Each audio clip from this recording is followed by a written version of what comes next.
Hello, coucou tout le monde. Alors aujourd'hui, ce dimanche, j'avais envie de vous partager quelque chose en ce moment qui est très très présent dans ma vie et aussi dans mon entourage. Dans mon entourage proche, vraiment ces derniers temps, c'est l'engagement. L'engagement vis-à-vis de soi-même en fait. L'engagement vis-à-vis de ce qui nous tient vraiment à cœur. Et j'avais envie de vous partager ça parce que c'est pas facile. C'est pas quelque chose qui est forcément évident pour tout le monde. Et je me rends compte en discutant aussi qu'il y a des personnes pour qui c'est évident, qui c'est facile, parce qu'il y a des personnes qui savent, mais absolument en fait, ce qu'ils veulent depuis toujours. Ils connaissent justement leurs talents innés, ils connaissent leurs envies, leurs rêves d'enfant. Dans ce cas-là, c'est plus facile. Après, bien sûr, ça demande du travail et ça demande du courage pour mettre tout ça en action, pour ne pas procrastiner, etc. Et après, il y a d'autres personnes où ça a été plus le cas, par exemple pour moi, où ça a été beaucoup plus compliqué parce que déjà, ça demande de savoir vraiment ce qu'on souhaite, vraiment qui on est, où on ne se souvient pas forcément de ses rêves d'enfant. Moi, je n'ai pas vraiment de souvenir de cette période-là où je savais, où je rêvais d'un métier ou d'une passion ou de quelque chose. Et ça m'a fait défaut pendant longtemps en fait. Et c'est grâce à ça d'ailleurs que la numérologie m'a beaucoup, enfin la numérologie m'a beaucoup aidé par rapport à ça, justement. Ça m'a permis d'éclaircir certaines zones, mais c'est vrai que je dois avouer que malgré ça, selon les moments, eh bien, je peux comprendre aussi que pour certaines personnes, ce soit compliqué parce que on en revient toujours aux blessures. Les blessures nous créent des voiles. Alors on parle bien sûr, on parle de masques, mais je parlerai aussi de voiles. Nous ouais, nous voile la vérité, l'authenticité de de notre propre âme en fait. Et c'est compliqué vraiment au quotidien dans l'incarnation de savoir. On peut être courageux. Moi, on m'a souvent dit que j'étais très courageuse, euh, qu'on se faisait pas de soucis pour moi, voilà, que j'avais cette volonté, etc. Le problème, c'est quand on s'engage pour les mauvaises choses. Quand on n'est pas sur le bon chemin et qu'on met beaucoup d'énergie ou beaucoup de courage ou beaucoup de résilience sur soit des mauvaises valeurs, des valeurs, moi je me suis rendu compte il n'y a pas longtemps que j'avais des valeurs qui étaient beaucoup tournées vers les autres, enfin trop tournées vers les autres en tout cas. Et puis pareil, se mettre dans l'action et s'engager, oui, mais ça paraît bête, mais en fait, la première chose à savoir et qui est quand même qui peut être compliquée, alors peut-être ça fera rire certains, mais il y a beaucoup de personnes pour qui c'est compliqué de savoir vers où aller, quelle décision, quel, euh, quel chemin prendre, et d'avoir aucun doute. Et surtout quand on a qu'on a fait des erreurs dans la vie, qu'on a fait des mauvais choix et qu'on a souffert, que ce soit au point de vue émotionnel, enfin que ce soit sentimental, dans le domaine amoureux, dans le domaine du travail. Si on a beaucoup travaillé et que ça s'est soldé par des échecs, que ça s'est soldé par de la non-reconnaissance, que ça s'est soldé par une non-évolution, eh bien forcément ça marque et on n'a pas envie de refaire les mêmes erreurs. Mais du coup, ça peut aussi un petit peu cultiver le doute. Voilà. Donc, en ce moment, je vois beaucoup ça, où il y a beaucoup de demandes en ce moment de liberté, de sortir des emprises et de se réengager vis-à-vis de soi-même. Voilà. Je vois beaucoup ça. Ça, ça titille beaucoup. Ça nous met face à des choix vraiment à faire en conscience. Du coup, ça nous demande d'avoir vraiment fait le travail, de savoir où on en est et ce qu'on désire. Et du coup, ça demande vraiment de se reconnecter à notre moi profond, à notre soi, en toute honnêteté, justement, sans se voiler la face, sans se faire influencer par les autres, et se poser vraiment les bonnes questions entre quatre yeux, comme on dit, mais avec soi-même, là pour le coup, de savoir qui on est et ce qu'on veut. Parce qu'on ne peut pas manifester dans la vie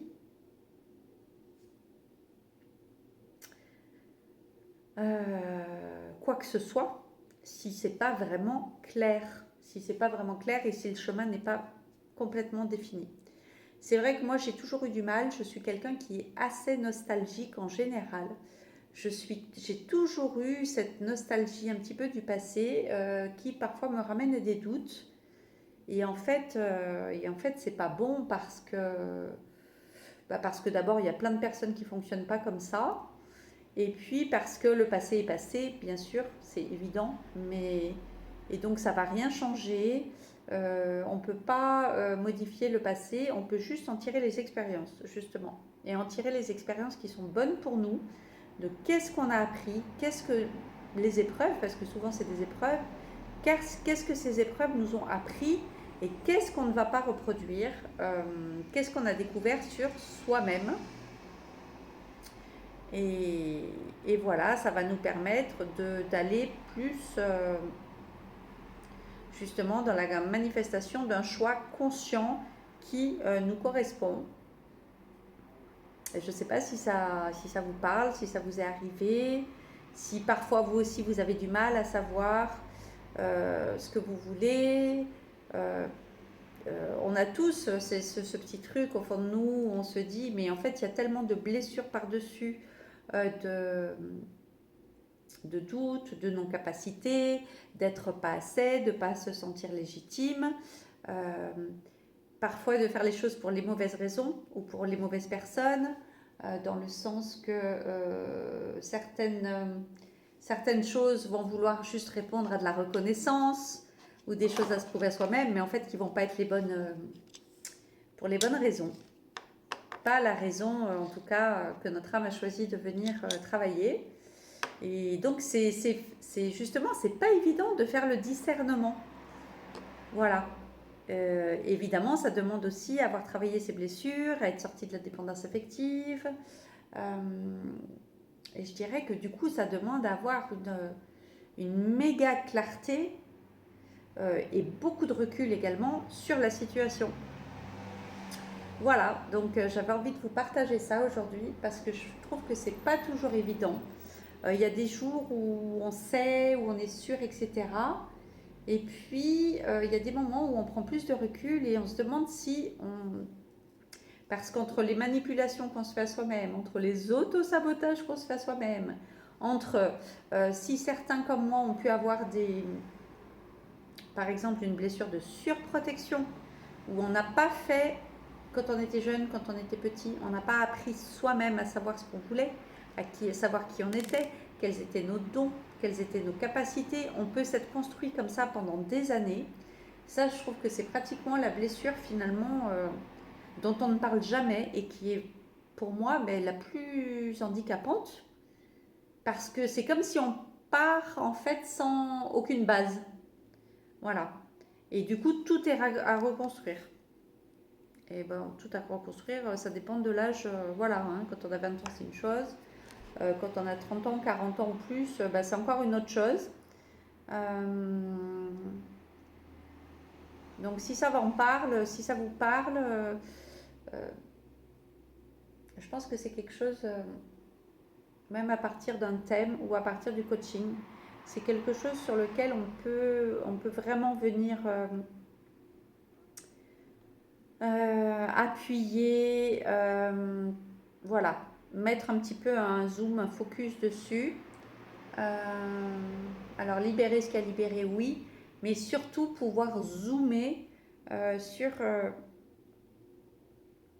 ce qui est bon à voir, sur les ressources sur lesquelles vraiment on peut s'appuyer pour avoir cette clarté justement. Et moi ça c'est vraiment un chemin que j'ai fait qui aura été mais très très long, très difficile, euh, plein de doutes, plein de périodes de, comment dire, des périodes de stop, des périodes justement où on s'arrête pour intégrer la leçon et aussi pour reprendre du recul sur ce qui vient de se passer.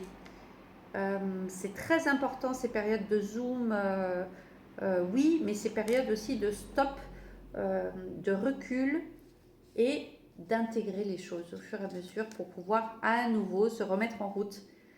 C'est comme un chemin de Compostelle, il y a des étapes, il y a des stops, et puis on stoppe et on recommence et on repart, etc. On reprend le chemin. Les périodes d'intégration sont essentielles pour permettre au fur et à mesure de prendre le recul. Voilà, parce que quand on est tout chousse, à fond la caisse sur un projet, dans une relation, euh, on est complètement dedans et on n'a aucun recul, on ne se remet pas en question et du coup on peut se rendre compte des fois 2 ans, 4 ans, 6 ans ou plus après qu'on a mis toute notre énergie, toute notre détermination, tout notre enthousiasme, tout notre temps, tout notre argent dans quelque chose qui était juste une erreur à la base.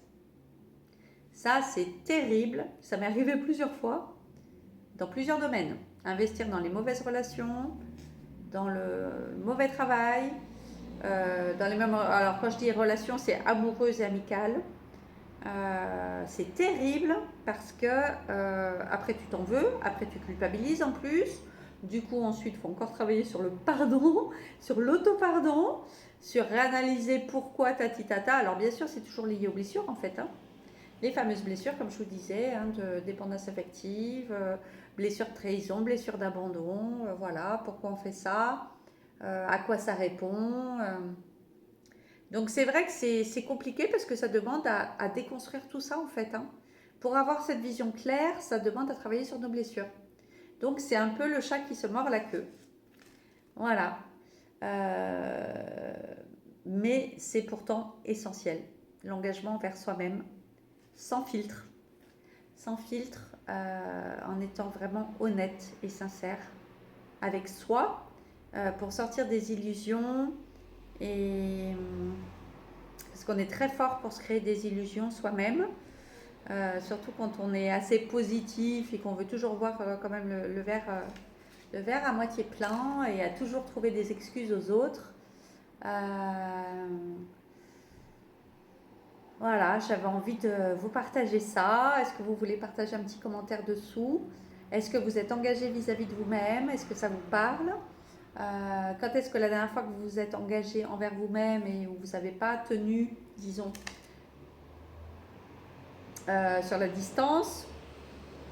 Quand est-ce que vous vous êtes engagé vis-à-vis de vous-même, mais en partant sur des mauvaises bases et en vous rendant compte peut-être plus tard que finalement c'était un engagement vers vous-même, mais qui était flouté, qui n'était pas sur des bases solides et que vous vous êtes trompé de direction? Ça, c'est quelque chose qui m'est souvent arrivé. Si vous avez envie de partager, vraiment, voilà, sentez-vous libre de le faire. Bisous du cœur.